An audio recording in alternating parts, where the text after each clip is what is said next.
మన్యం జిల్లా కొమరడ మండల కేంద్రం గుమ్మడి గ్రామం వద్ద ఈ గోతి వద్ద ఈరోజు డిఈ గారు పరిశీలించడానికి వచ్చారు. అలాగే నేను కూడా కలిసి ఇక్కడ పత్రికా విలేకరుల సమావేశం ఏర్పాటు చేయడం జరిగింది.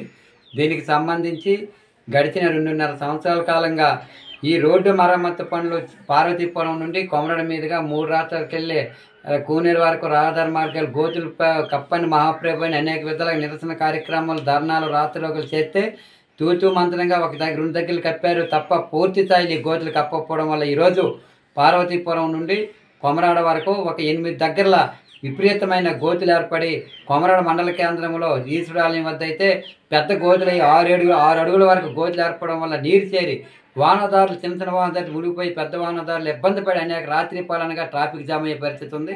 ఈ సందర్భంలో గడిచిన 3 నెలల బట్టి చెబుతున్న మహాప్రభు ఈ గోతుల్లో వెంటనే నీరు ఏవైతే నీరు వర్షాకాలం వస్తే నీరు చేరిపోద్ది, గోతులు కప్పండి, మరమ్మతు పనులు చేపట్టాలని ఎన్ని చర్యలు చెప్పినప్పుడు కూడా ఈ రోడ్ల భవనాల శాఖ అధికారులకి ఏమాత్రం తీరిక లేదు.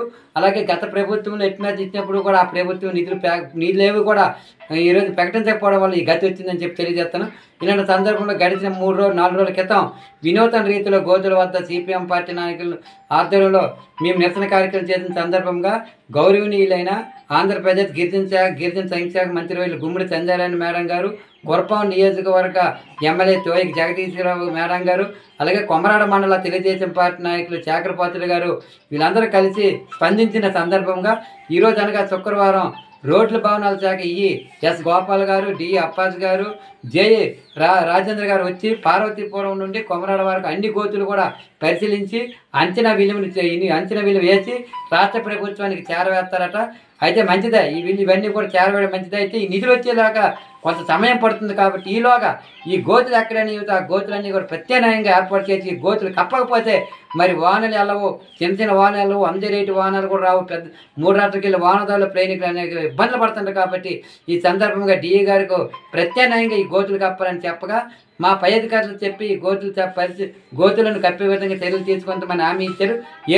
ఏది ఏమైనా ఈ నిధులు వచ్చేదాకా నిధులు వచ్చేదాకా టైం పడుతుంది కదా. ఈలోగా గోతులు కప్పకపోతే ఈ వర్షాలు పడితే మరి రోడ్డు మార్గంలో వెళ్ళే పరిస్థితి లేదు. కాబట్టి ప్రత్యామ్నాయంగా ఏర్పాటుగా వెంటనే గోతులు కప్పాలని చెప్పి ఈరోజు సిపిఎం పార్టీ ఆధ్వర్యంలో డిమాండ్ చేస్తాను.